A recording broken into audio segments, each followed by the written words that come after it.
this common SMMA brain fart has resulted in me wiping out about $135,000 of revenue from my agency, which came down to about $12,000 a month. And it's painful, and I don't want you to go through the same thing. So I'm going to explain to you exactly how you can avoid this and hopefully add $12,000 or more per month to your revenue and ultimately scale, have A players on your team, have more prospects say yes, and really free yourself up from the day-to-day of the business and have a team that ultimately manages itself. And if you should want to, create a company that's in a position to exit. Okay? How did I do it? How did I do that? Well, a little bit about me. I grew my agency to $197,000 per month. I had 35 employees. I realized some incredible things about my agency, and I realized that I ultimately wanted to have something that was a little bit smaller, tighter knit team, and I decided to streamline some parts of the business, shut down other parts of the business, and then sell other parts of the business. And now I have a lean, mean team where at any given time only taking on about 5 clients. Every single client pays about $15,000 to $20,000 per month. And so really it's a pretty sweet business, sweet margins, and I want you to be able to do the same. So whatever kind of business you want, whatever kind of agency you want, whether it's big or small, I've done both of them, this is going to work for you, okay?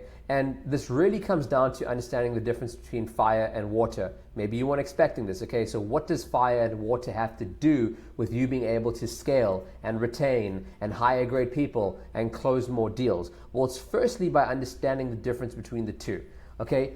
Firstly, what I want you to get over here is that water is cooling, it's nurturing, and ultimately it has the quality of maintaining, it has the quality of flowing, right? This is really water, right? And water is really like an accepting feeling, all right? If I look at my wife, she's very much water, very much loving. Look at me on the other hand, I'm very much fire. Okay, fire is like almost intrusive in some ways. Fire is challenging. Just gonna make this a bit bigger. Fire is also candid, right? Fire is also pinpointed. It doesn't flow as much, it's very localized. And so why am I explaining this to you? How can you use this concept? Well, here's the thing. In my experience with SMMA and business, what I realized is that the time where I was closing the least, I wasn't able to hire A players, I wasn't able to retain good people, I wasn't able to really get buy-in from my team, is when I was being water-like, right? Is when I was being very much of this nice, loving, caring energy, and I was trying to just nurture people. And truthfully, although this isn't a bad thing, most entrepreneurs default to this because of one thing and one thing only, because they are scared, right? What are they scared of? They are scared of being disapproved of.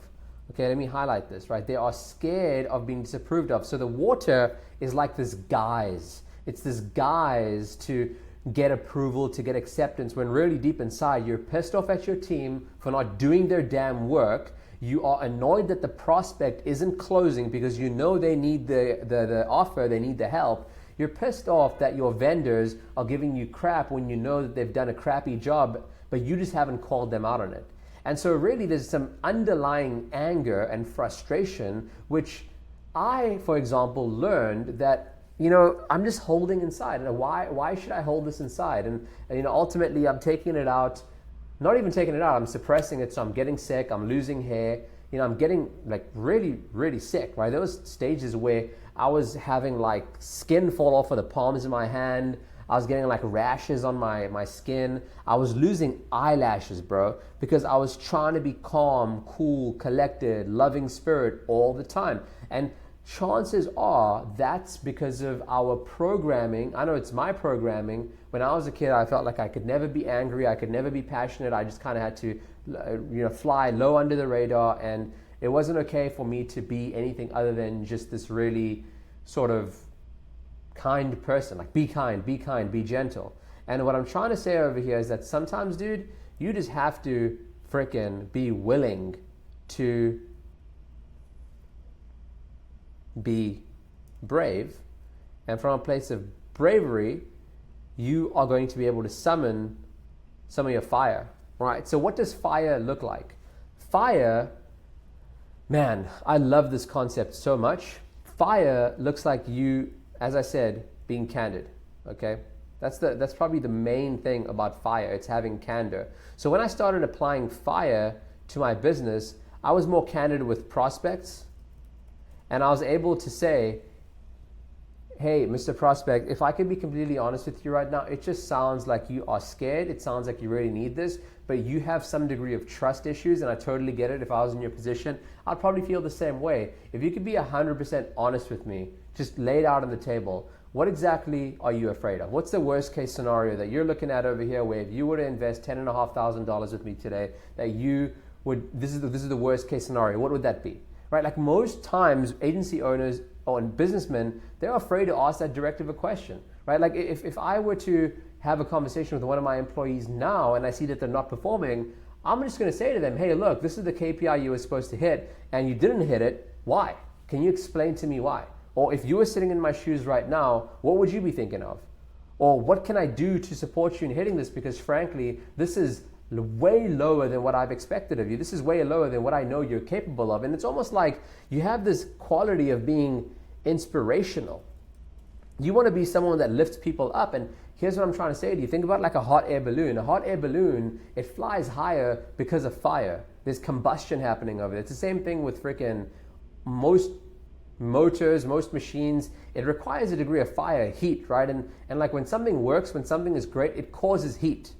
It causes heat, and that's what's needed. You need heat to inspire change, right? When you think about some of the most valuable feedback and the one that hurt the most, no, not the one that hurt the most, the one that stuck the most is probably the one that hurt the most. When someone once told me that, Hamza, you talk too much and you should learn to listen, to shut your mouth and listen, that was hurtful, but the reason it was beneficial is because it cooked me from the inside. And that's what I'm trying to say over here is that I was afraid of cooking my employees. I was afraid of cooking my prospects and putting them under the fire because I thought that I needed to be nice all the time, that I needed to be loving and nurturing all the time. And if you look at the best entrepreneurs out there, you look at like a Mark Cuban or frickin' Steve Jobs or an Elon Musk, they aren't afraid to say the thing that may be interpreted as, and here's the key, may be interpreted as mean or rude or being an asshole. But if you know ultimately, and here's the key with what I'm about to say over here, if you know that your intention is good,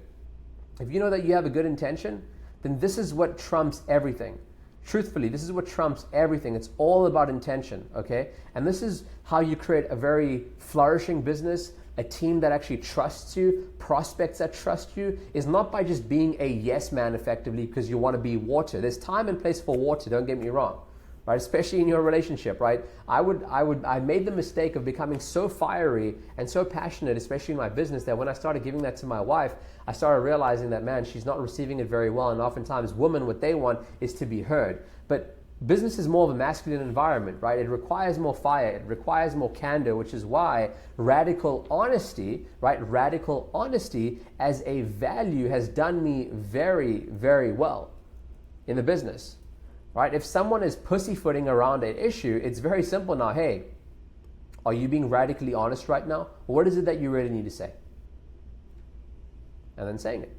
So I would hope that you can apply this radical honesty, this fire with the intention of love to ultimately make more money, right? Get more prospects to say yes, get more good employees to stay, get A players to see your vision and see your conviction, and then ultimately inspire better fulfillment as well in your account managers and in your product. So hope you enjoyed this. I'll see you in the comment section. Peace.